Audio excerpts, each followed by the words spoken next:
Welcome to BNEWS Weekly. I'm Phil Gallagher along with BNEWS producers Sydney Bowles, BNEWS reporters Tad Stefanak and Robert Paris, Peter Brown with the weather, and Gretchen Carey with the community calendar. Thank you for joining us. We begin this week at the Planning Board, where a new housing law means Burlington has until February to create new rules around ADUs, or accessory dwelling units. Those are small secondary units on the same property as the main house, either attached or freestanding. Planning Director Liz Bonfentre explained the change. So this was recently passed, it was signed by the governor this week. It's the 2024 Housing Bond Bill, and it does a lot of things regarding housing, but the things that most apply to the town of Burlington and most single-family home zoning districts throughout the entire state are allowed to have accessory dwelling units by right. Those accessory dwelling units cannot be any larger than 900 square feet, and they must adhere to all the current setbacks. So if you want to build a spot for elderly parents to move in, if you want your just out of college kids to live next door, if you want to rent it out to a friend, you have that right as a single family homeowner. It's actually really kind of, I think, an economic development and tool for the state, in that we are losing people left and right because there's no housing. The housing life cycle is broken. If you are an elderly person living in a single family house and you A, can't afford to maintain it, and B, don't want to leave town, where are you going to go? Young families can't move in, so we need to free up more options for more people. And this is, I think this is going to be really helpful. A subcommittee including Planning Board members Barbara LaRue and Jessica Sunderland will begin going over the details leading up to a potential bylaw change at January's town meeting. You want to keep a close eye on this because this, in all likelihood, will substantially increase the property value, your property value, whether or not you choose to build an accessory unit or not. Speaking of town meetings, the Planning Board is hearing details and offering votes on items that are on the agenda for September. One such item is a plan to bring an electronic sign to the corner of Cambridge Street and Bedford Street on the town common. The item came before town meeting in 2023 but was postponed. Since then, the Select Board and the town administration has been working on the updates to the warrant article, including a policy for who could get their messages on the sign, but the Planning Board members weren't all convinced the article was ready for prime time. Here's Planning Board member Barbara LaRue. I'm in favor of this, but I feel like what we have before us right now is, I'm looking for a nicer word than sloppy. It's just not tight enough. So there's a number of issues. So for example, the sign could be 6 by 10, but we want the external structure to be 12 by 16. That seems like a huge jump. I don't think we need that. I think the language that says freestanding sign located on the common, which may be located within any of the setbacks, that's kind of loose. I'd like to know what restrictions there are. How close can it be to a sidewalk? Where are we going to put it, if not exactly the location? How far must it be from the sidewalk and from the corner? Things like that. I'm a little uncomfortable with not knowing who's going to approve the signs, because I'm very comfortable with the Select Board approving the signs, but it doesn't say that. That's not in the bylaw. And the rules and regs aren't permanent, so those could change without going to town meeting. So I feel like it's not ready, and yet I don't want to vote against it because I think it is something that's a benefit and is needed and could be really good. I just think it needs a little more work before it can go to town meeting. The Planning Board voted 4-2 in favor of the article. That's a non-binding vote that will help town meeting members make their decision next month. And in collaboration with the Planning Board, the proponent of a warrant article that would have allowed recreational marijuana dispensaries in Burlington agreed to postpone his article to allow more time for gathering public opinion. Town resident Will Seagard has been advocating for the change for some months now, but some Planning Board members worried it would go against public opinion to support the plan. Here's Seagard. We, as Liz said, are really just trying to keep the conversation going and make sure that we can bring forward a proposal at town meeting that satisfies, everybody's concerns, make sure we're addressing everything comprehensively, and we're not leaving anything out or up to chance or unspecified. And so we, after discussions with Liz and ZBRC and everybody, are fine with putting it off to the following town meeting, but we'd like to just keep the conversation going, possibly form that subcommittee so that we can really do a deep dive and get into the minutia of what other towns are doing. And it's a lot. There's a lot of regulations. There's a lot of information. So we determined that was sort of the best route forward. The Planning Board plans to institute some polling opportunities on social media and to potentially establish a subcommittee to look into the issue more deeply. The Burlington Police Department recently bid farewell to a familiar face around these parts, long-serving Lieutenant Glenn Mills. BNEWS reporter Tad Stefanak has this report. So it's a great thing to have newer officers as well as veteran officers. Lieutenant Glenn Mills recently retired after serving over 20 years in the Burlington Police Department. Actually, I started working for the town of Burlington 40 years ago. Back in 1984, I was a summer employee in the school department. So I was simultaneously working at the school department and the police department for a couple of years. And then until I got hired full-time in the police department in 1996. And in 2001, I got promoted to sergeant. Just always had a knack for technology, where all of a sudden people were going online. And what happened was you started seeing a proliferation of scams that involved an online piece. So I became very interested in that. Like, how can we prevent these things? When you started seeing social media come out and become widely adopted, I said, boy, police departments really need to be on here. Not only just an undercover type presence, but also an open presence where, hey, this is the Burlington Police Department on MySpace, and then eventually on Facebook and Twitter. In about 2008, 2009, I had a lot of skills that I had developed, and then people started asking me to help them with projects and work on things for them. So I got permission from the department, and I was allowed to work as a side business. So I called my business Safety Analytics. Now that I've retired, maybe I can dedicate more time to doing things that are kind of fun and more interesting for me. Welcome to the channel where we talk about all things crime analysis. In this video, I spoke with Lieutenant Glenn Mills, president of the Massachusetts Association of Crime Analysts. And then you look around the country, we have in the U.S. over 18,500 police departments.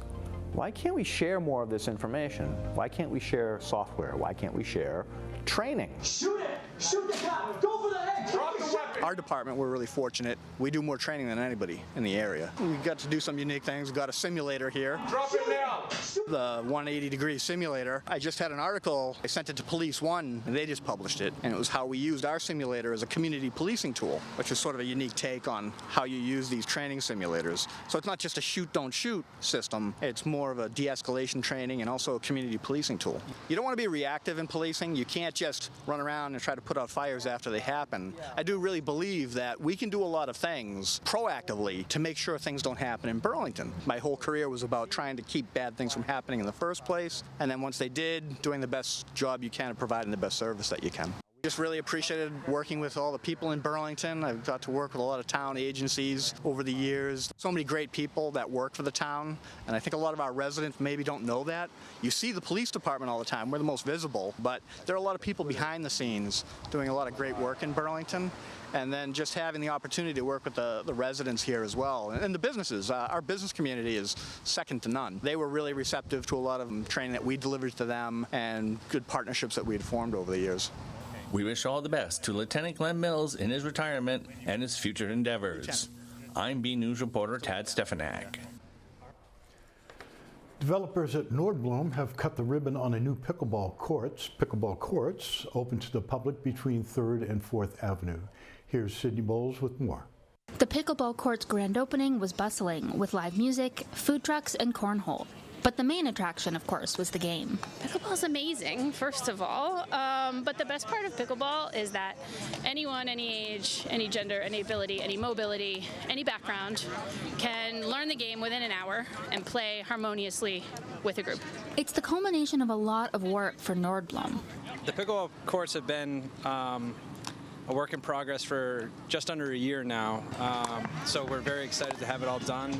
This was a amenity that was vocalized a lot by the tenants as something they would like to see in the park, so we were fortunate enough to be able to get the project completed and deliver something that the tenants would want and use. The project was something the town has been looking for quite some time. With COVID and pickleball exploding, we said, hey, instead of having a pickleball area near neighbors, such as Simon's Park, it would be great if we could have one in an office park with public availability. So Nordblom worked with us as a private public partnership, and to activate this particular area, as well as up on 3rd Ave just a bit. So it's worked out really great. I think this is awesome. I mean, who doesn't want to come out on this beautiful day? It was a little hot. Get away from your desk and come out and move your body and learn some pickleball. We enjoy these moments because there's a lot of hard work that goes in behind the scenes. So when we get to celebrate the wins of all the hard work, we enjoy it. So we were happy there was a very big turnout today. Seems to be very well received in the park, and the tenants seem to really enjoy it. So I think everybody's happy. For BNEWS Weekly, I'm Sydney Bowles.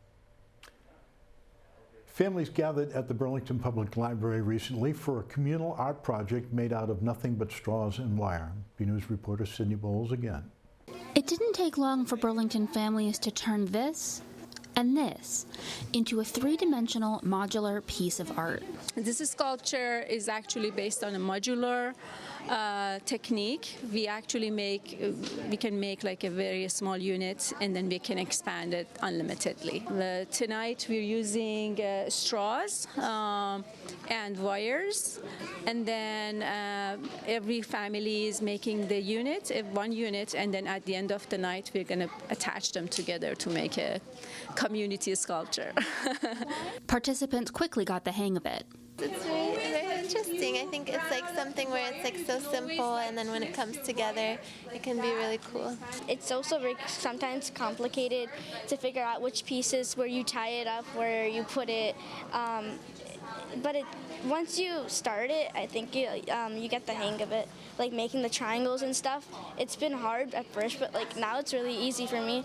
And then because we don't have to have a very specific plan for it, we can surprise ourselves. So you see that people are engaged, like to see what's happening at the end, because you cannot imagine right now. And it's kind of because surprising. That's why I guess people continue doing it to see how it looks like at the end. The sculpture grew and grew as the pieces came together. Tonight, the kids, they just wanted to like go up and watch TV and whatnot. And I'm like, let's just go for a walk. Let's go up to the library. And we ended up finding this little like art event, and it was like a team building event, and it was great that we never do this kind of stuff as a family, right? I thought it was cool to do it with the kids. The final touches were drawings hot glue gunned to the straw structure. And there it was, a piece of art made by many hands of all ages working together towards a common goal. For BNews Weekly, I'm Sydney Bowles. Summer is a great time for everyone to learn a new sport or a new way to get active. And in this, the Burlington Rec Department teamed up with I Can Shine to offer adaptive bike and swim classes for kids with disabilities. Here's Robert Paris with the story. The Burlington Parks and Recreation Department introduced 2 new programs this summer in partnership with I Can Shine, which creates learning opportunities and recreation for individuals with disabilities. I went to the Marshall Simons Middle School Gymnasium for the first program, I Can Bike. We are teaching individuals with disabilities how to ride a conventional two-wheel bicycle. We use an adaptive bike that we call a roller system, in which it looks like a typical two-wheel bike on the front, and it has what almost looks like a kitchen roller on the back that we can progressively change out to increase their balance. And our goal at the end of the week is to get our kiddos up and riding on 2 wheels. Everyone learned the basics of how to ride a bicycle, with the main goal of riding by themselves. So we are focusing on pedaling, on keeping our balance, on steering, looking forward. A lot of my role is educating and teaching my volunteers on how to work with each of my riders, and then that way I can kind of oversee the whole process. But it's really just kind of instilling the skills and the confidence to learn how to be on a two-wheel bike. The second program, I Can Swim, took place at the Burlington Swim and Tennis Club. Swimmers come for one session each day for 5 days where they work on their individual swim goals. So this could look like anything from water exploration to swim skills to participants who maybe are looking to get more comfortable in the water. They can really customize the lessons to anywhere where someone is at on their swim journey. The James Gang, a charitable partner, has teamed up with the Parks and Recreation Department. So we were super fortunate that a local nonprofit, the James Gang, reached out to us looking for an opportunity to partner. So the James Gang was established in 2017. They're local to the community. It's named after James, who is an individual who is very passionate about sports and recreation. And this year they participated in the 2024 Boston Marathon. A portion of the funds that they raised, they generously underwrote the I Can Swim program for us and partnered with us. So if you're interested in learning more about their opportunities, please visit their website at teamjamesgang.org for more information. I'm Robert Paris for BNEWS Weekly. The Democratic National Convention was in Chicago this week, and at that event, thousands of delegates gathered to make Vice President Kamala Harris the official presidential candidate in the November election. BNews sat down with one of those delegates to talk about his experience in politics. So I'm Bob Peters. I live in Lexington, and I'm a member of the Democratic State Committee representing 4th Middlesex District, which is the 5 communities, Burlington, Lexington, Billerica, Woburn, and Arlington. Prior to living in Lexington, I actually lived in Burlington in the 90s, and I am a member of the Democratic State Committee, and I'm a delegate elected to go to the Democratic National Convention this year. But the first time I wanted to be a delegate was in 1992. The candidate I supported actually did not win any delegates that year. But part of the things that people look for in voting for delegates is support of the candidate, so that it is helpful to be known to the campaign as a supporter, to volunteer, to knock doors. I've been in New Hampshire, I think, for every presidential election, save one, since 1992.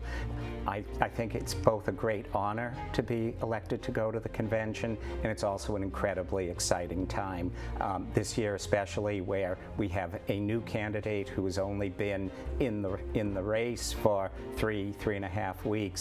It's going to be a very exciting convention. Our European friends have had a couple of snap elections this year. This 100-day run to the election is similar to a snap election, and I think we're seeing it in the momentum and the excitement building with the crowds that are showing up. But seeing the candidates, seeing the former presidents, there'll be a night for President Clinton and President Obama, and it's just really exciting to see what the party has done, what the leadership has done, and what we're looking to do going forward. And I think we're looking for a really strong performance from the Vice President.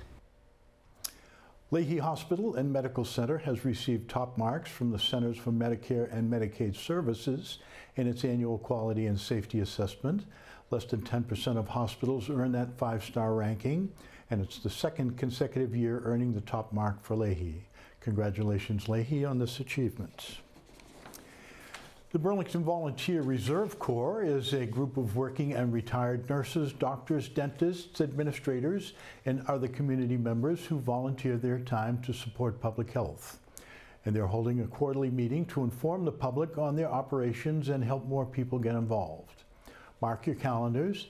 The meeting is scheduled for September 18 at 6 p.m. at Grandview Farm. To RSVP, call 781-270-1955, and our crack staff has that up there for you.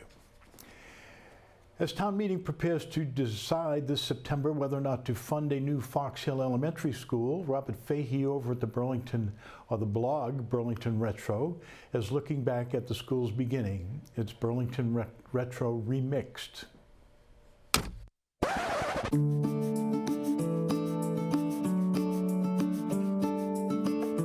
So here we are at the site of what should be the future Fox Hill School, a two-story glass, modern-looking building. The entrance should be right about here, where the parking lot is now, and the parking lot will be where the current building is now. So it'll be a reversal, if all goes as planned, a reversal of what we see now, and obviously a much larger facility.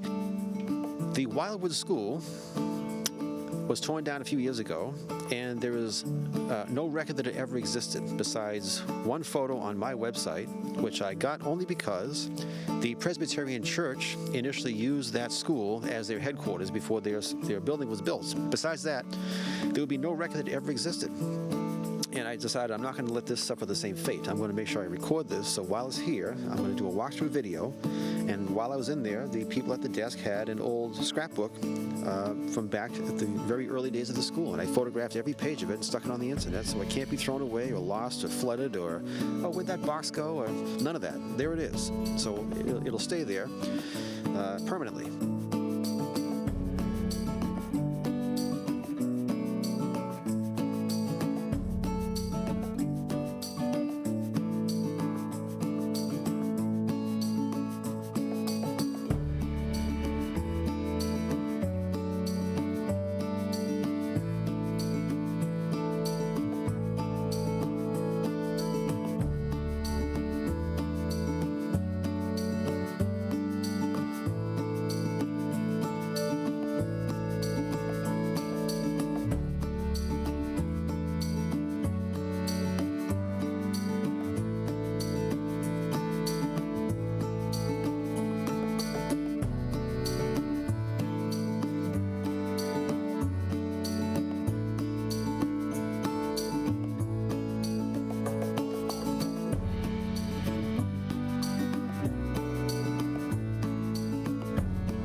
And it's kind of fun to look at these old pictures of the old cars and the old outfits and the way the way school was conducted back in about 50 or more years ago. So when I see a scrapbook, I photograph it and I digitize it so it has some more shelf life. That's what my site is all about.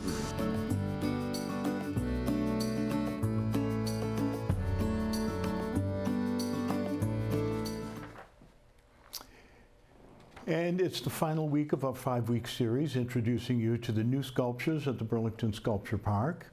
This time it's a dreamy piece of artwork that's drawing lots of attention. This is Dream Manifesting by Michael Alfano. We've had an incredible reaction to this piece since it was installed. People just loved it instantly. It's very different from what else we have in the park.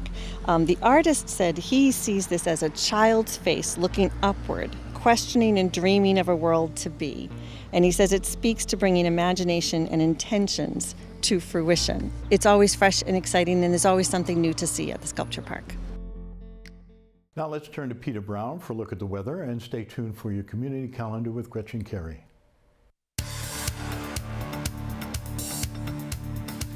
Welcome everyone, this is Peter Brown with the look at your weather for the next 7 days. Here we are heading in towards the very end of August. I know it's hard to believe that we're almost to the Labor Day weekend, the unofficial end of summer. And as we start out our period on Friday, we should be seeing temperatures again at this time of the year in the mid-80s. It's going to be a little bit cooler than that, kind of typical of what we've been seeing this past week or so, where we've been seeing below average temperatures, much different than what we've been seeing for most of the summer here in the Burlington area. And as we round out the period getting in towards next Thursday, again, our average high should be in the lower 80s, and that's about where we're going to end up.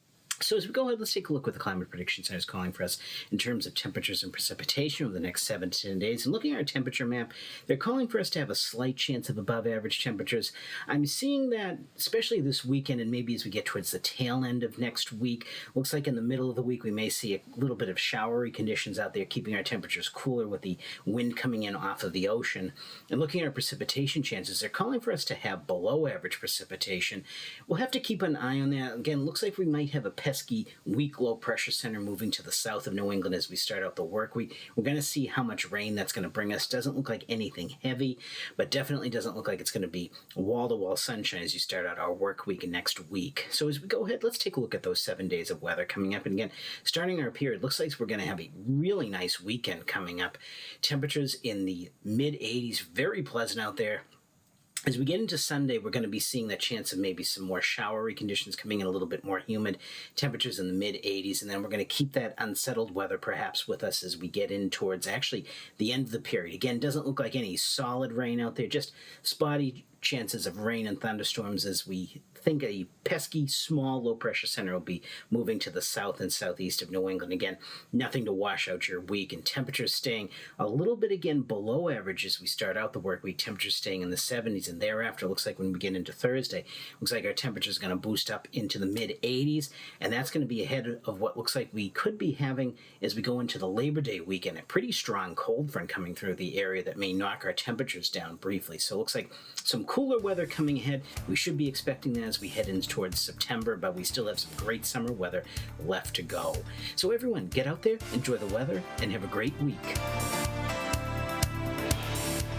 Hi, I'm Amy Poehler, and you're watching BCAT. Go Red Devils!